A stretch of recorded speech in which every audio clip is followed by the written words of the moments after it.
Slavery, why life and change used to seem so simple and pleasant. At a certain point in the development of civilization, the slave system could be considered progressive. Of course, the dinosaurs didn't have slaves, which is why they went extinct.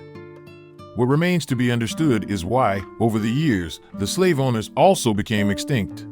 We think of slavery with the brain of a civilized person living in the 21st century, and there is nothing we can do about it. So we cannot understand how, for thousands of years, a considerable part of humanity sat in slave stocks and made extremely little effort to get rid of those stocks. But the main problem with slavery is that it has satisfied literally everyone involved for an extremely long time. And it is not just the Stockholm Syndrome, but also the way society has been structured. American tribal farms, what the textbooks don't tell us about slavery. In the US, there are constant riots and different actions against racism. When you read about it from local sources, the scale of the problem becomes very significant. Threateningly significant on a national scale. In 1808, America banned the importation of slaves from Africa and the West Indies, although this had no effect on slavery itself in America. Apart from the fact that slaves continued to be smuggled in, the growth in their numbers came from natural increase. One might reasonably ask, why was slave importation prohibited and not slavery itself? The answer is that for many supporters of prohibition, including Thomas Jefferson, the reason was not at all humanitarian, but economic. The southern states produced and sold enough slaves domestically so that the cost of slave labor, and slaves in particular, would go down and make the occupation of slavery unprofitable. In 1819, another act was passed allowing American ships to patrol not only their own shores, but also the coast of Africa to stop smuggling slave ships before they arrived in America. All this was done, again, not out of humane ideas about ending slavery, but rather for the purpose of protectionism by American slave owners. At the time, America had a self-sufficient population of about 4 million slaves. Southern lawmakers joined Northern lawmakers in passing both acts, which prohibited the foreign slave trade but ignored slavery itself. Many people know that slave owners often forcibly pitted their slaves against each other in order to produce more workers. But we know almost nothing about the tribal farms whose function was to produce as many slaves as possible for sale and distribution throughout the South to meet labor needs. Two of the largest tribal farms were located in Richmond, Virginia, and on the eastern shore of Maryland. Many American towns in Maryland, Virginia, and other southern states, while honoring their history, mostly celebrate Confederate Civil War heroes. Stonewall Jackson, Jefferson Davis, Jeb Stuart, and Robert E. Lee are revered there as much as the late African-American tennis star Arthur Ashe, who was from Richmond.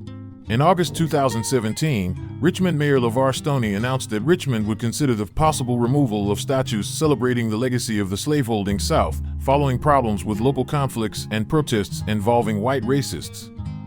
One important part of Richmond's history is now barely remembered, hardly spoken about, and not publicly taught anywhere. Richmond was a port city and exported 10,000 to 20,000 slaves a month to states to the south and west. It was slavery, not tobacco, that was the backbone of Virginia's economy at the time. You may have seen scenes of slaves unloaded in New Orleans, for example. Chances are they came from Richmond, Florida, not Africa. You will never hear the names of the leaders of this industry. Robert Lumpkin ran his prison, which was a compound surrounded by a 12-foot fence with iron spikes. The law protected slave owners. If a slave escaped, the Fugitive Slave Act guaranteed that they would be returned by the federal government. The slave population on tribal farms was mostly women and children not old enough to be sold, and a limited number of men whose job it was to ensure that as many slave women as possible had offspring. Slaves often wore hoods or bags over their heads so that they did not know with whom they were getting intimate. It might have been someone they knew, perhaps a niece, an aunt, a sister, or their own mother. The breeders only wanted a child they could sell. Richmond's infrastructure, 5 railroads, and a steamboat service was itself grounded in the slave trade. Slavery was something more than man's inhumanity to man.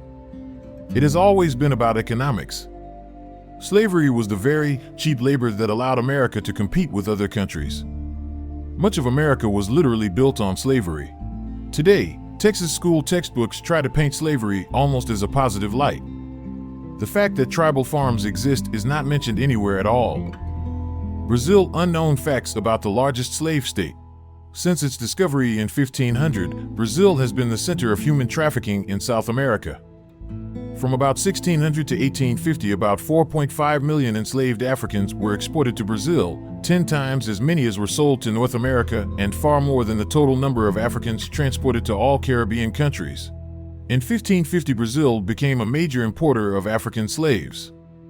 If you do the math, Rio de Janeiro had about 39% of its population as slaves. The 2010 Brazilian census found that 97 million Brazilians, or 50.7% of the population, now define themselves as black or mixed race, making Afro-Brazilians an official majority for the first time.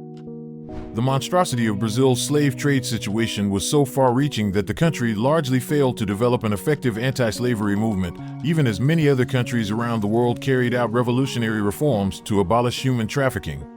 Throughout the 1700s and early 1800s, slavery was displaced in the British Empire, North America, and France.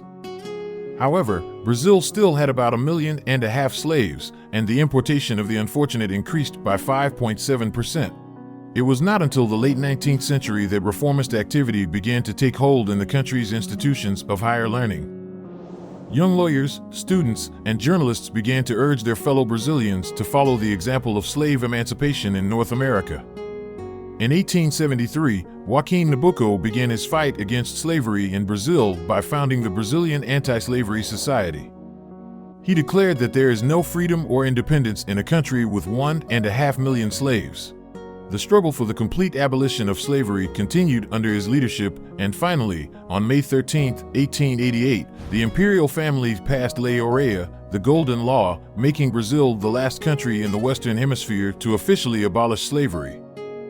Even after the abolition of the slave trade, years of exploitation continued to have profound effects on Brazilian society, including social differences and widespread prostitution, often forced.